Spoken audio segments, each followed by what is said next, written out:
देखिए बच्चों, प्रश्न है संस्कृत साहित्यस्य अनुशीलनेन के गुणा संजायन्ते।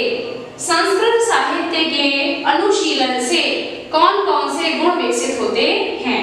तो उत्तर है संस्कृत साहित्यस्य अनुशीलनेन दया, दान, शील आदि गुणा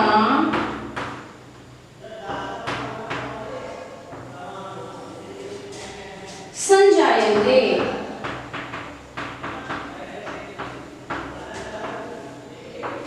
देखिए, संस्कृत साहित्य के अनुशीलनेन, संस्कृत साहित्य से अनुशीलनेन दया, दान, शील आदि गुणा संजायन्ते। यानी संस्कृत साहित्य के अनुशीलन से दया, दान, शीलता यानी कि आचरण आदि गुण विकसित होते हैं। अगला प्रश्न है, सभी प्रश्न बहुत महत्वपूर्ण है बच्चों, सभी याद करने हैं। संस्कृत साहित्य से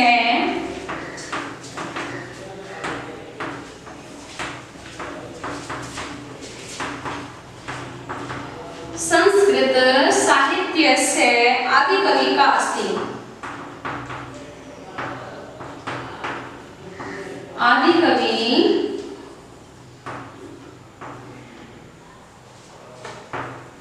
का अस्ति। संस्कृत साहित्य के आदिकवि कौन हैं?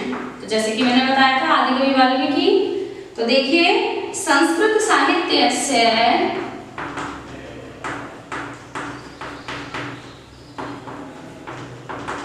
संस्कृत साहित्य के आदिकवि, आदि माने पहले कवि, आदिकवि वाल्मीकि।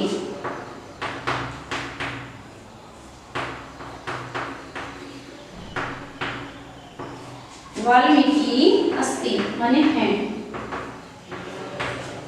संस्कृत साहित्य के आदिकवि वाल्मीकि हैं। वाल्मीकि की तो उपाधि ही आदिकवि वाल्मीकि है, ठीक है। जैसे कालिदास को हम कवि कुलगुरु कालिदास कहते हैं, कवियों के कुल के गुरु कौन हैं? कालिदास। कवि कुलगुरु कालिदास कहे जाते हैं और आदिकवि वाल्मीकि कहे जाते हैं, ठीक है। सभी प्रश्नों को आप लिखेंगे साफ साफ अक्षरों में, बढ़िया करके याद करेंगे। चलिए बच्चों, इससे आगे अब हम देखते हैं अगले पाठ के प्रश्न उत्तर।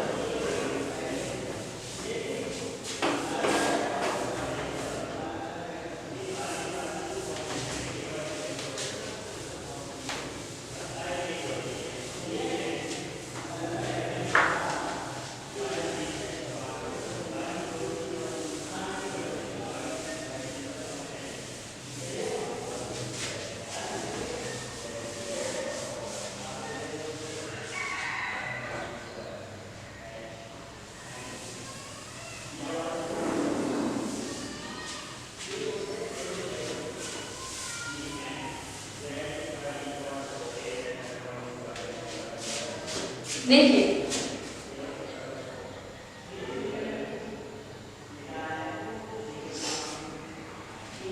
आत्मज्ञ एवं सर्वज्ञ।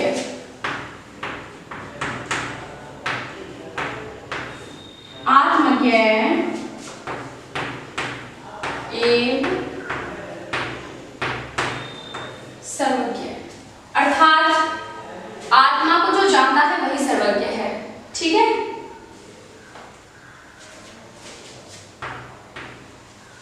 आत्म तत्व को जानने वाला ही सर्वज्ञ है, यानी सब कुछ जानने वाला है।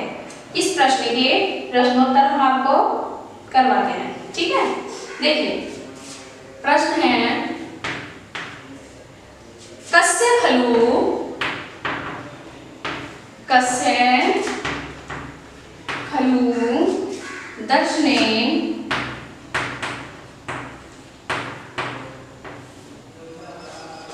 इदं सर्वं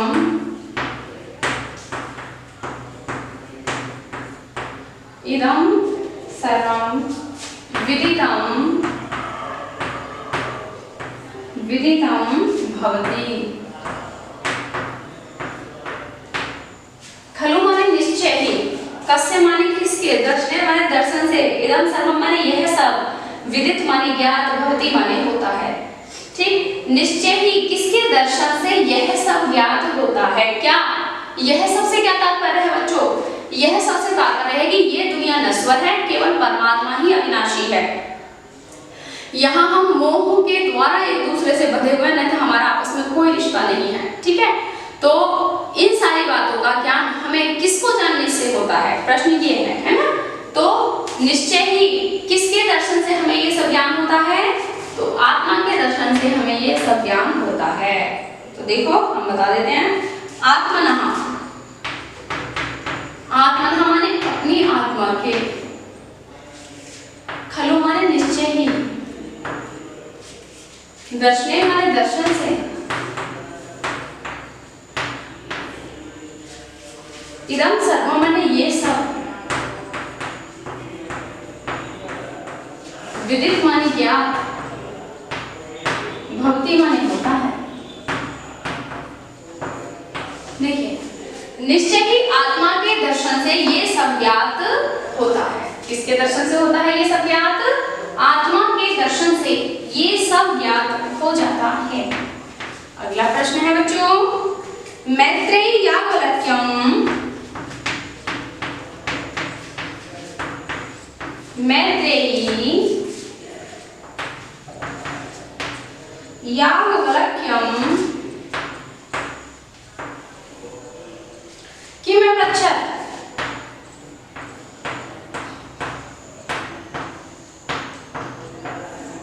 मैत्रेयी ने याज्ञवल्क्य से क्या पूछा। मैत्रेयी कौन थी, याज्ञवल्क्य की प्रथम पत्नी। तो मैत्रेयी ने याज्ञवल्क्य से किम माने क्या, अपृच्छत् माने पूछा। तो हम उत्तर बताते हैं, मैत्रेयी याज्ञवल्क्यम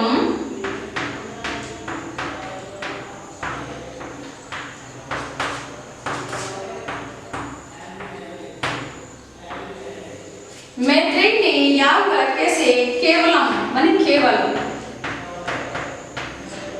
अमृत तत्वस्य या अमृत तत्व साधनम,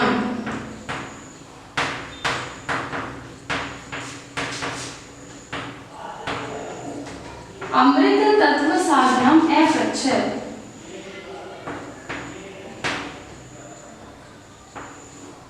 ठीक, देखिए मैत्रेयी ने याज्ञवल्क्य से केवल अमृत तत्व के साधन को पूछा कि ऐसा साधन बताइए जिससे अमरता प्राप्त हो जाए।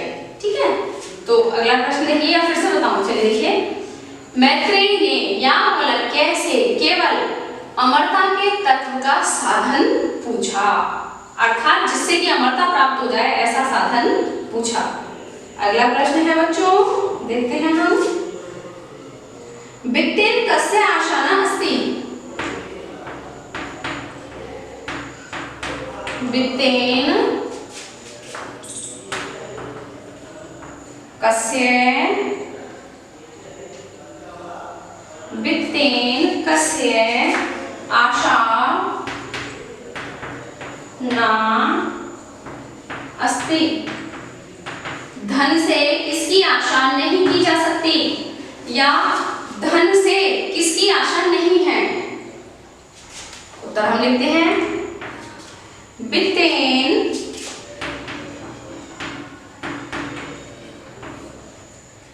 अमृतस्य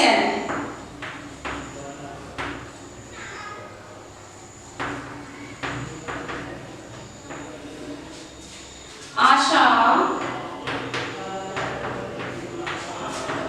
नास्ति,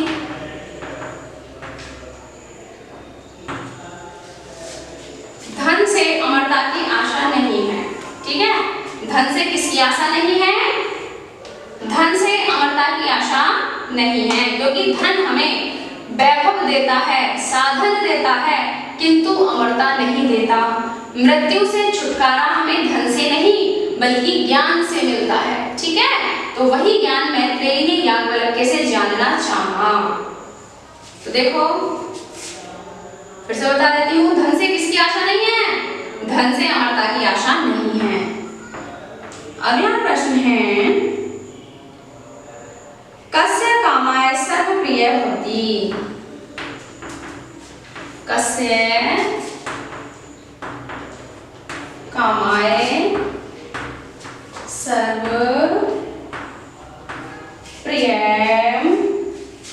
या सर्वं प्रियं भवति।